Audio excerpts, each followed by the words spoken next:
নমস্কার বন্ধুরা, আমি কাকলি ঘোষ। আজকে আবার দুটো রেসিপি নিয়ে চলে এসেছি।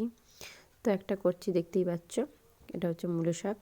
মূলো শাকটা তোমাদের সম্পূর্ণ দেখালাম না। তো ভাজা হয়ে গেছিলো আমার মূলো শাকটা। তো আমি একটু অল্প চিনি দিয়ে নামিয়ে দিচ্ছি। এই দেখো, সব রকম সম্পূর্ণ ভিডিও দিতে গেলে ভিডিওটা অনেক বড় হয়ে যাবে, তাই স্কিপ করে দিয়েছি। তো এখানে আমি করবো নিরামিষ দই ফুলকপি। তো প্রথমে আলুগুলো ভেজে নেবো, আলু আর ফুলকপিটা ভেজে নেবো। দেখতেই পাচ্ছ আলুগুলো এইভাবে কেটেছি। কপিগুলো খুব ছোটো করিনি, বড় বড় করে রেখেছি। তো নিরামিষ দই ফুলকপি কারা খেতে পছন্দ করে অবশ্যই জানিও। ফুলকপি সাধারণত নিরামিষই ভালো লাগে, আর চিংড়ি মাছ দিয়ে যদি করে থাকি তখন ভালো লাগবে। তো ফুলকপিগুলো ভাজা হয়ে গেছে, দেখতেই পাচ্ছ। খুব বেশি লাল করে ভাজবো না, অল্প করেই ভাজছি। দেখতেই পেয়েছো ভাজা হয়ে গেছে। এবার কড়াইতে আমি ওই তেলেতেই আগে তেজপাতা ফোড়ন দিয়ে দিলাম। তারপর একটু চিনি জিরে দিচ্ছি, দেখতেই পাচ্ছ। আগে রেখে দিয়েছি অল্প একটু চিনি, তারপরে জিরে ফোড়ন দিয়েছি। এবার এখানে বেটে রেখেছিলাম আদা পেস্ট, সেটা দিয়ে দিয়েছি। তারপর একটু টমেটো দিলাম।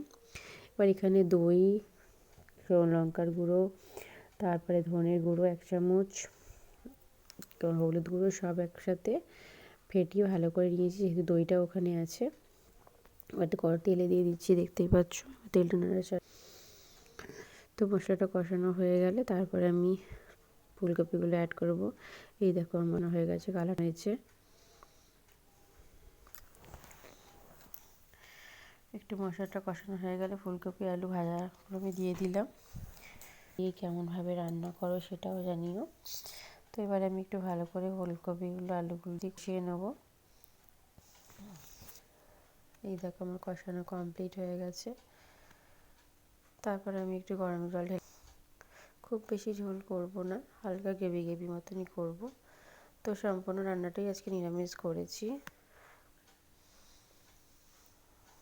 আর ফুলকপির তরকারি বলেইছি আগে, নিরামিষটাই বেশি ভালো লাগে। আর চিংড়ি মাছ দিয়ে সাধারণত ভালো লাগে। তো শীতকালে যেমনভাবেই ফুলকপি তুমি রান্না করো সবই ভালো লাগবে। তো খুব বেশি জল দিচ্ছি না, মাখামাখাই থাকবে, তাই অল্প জলে দিয়ে ঢাকা দিয়ে দিলাম। দেখতেই পাচ্ছ হয়ে গেছে আমার ফুলকপিতে কষানোটা। জলটা দিয়ে দিলাম, এবার ঢাকনা দিয়ে দেবো। একটু ফুটলেই 10 মিনিট পর নামিয়ে নেব। এই দেখো হয়ে গেছে।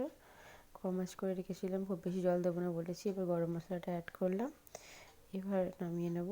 তো ভিডিওটা কেমন লাগলো অবশ্যই জানিও কমেন্ট বক্সে। ভালো লাগলে লাইক কমেন্ট শেয়ার করে দিও।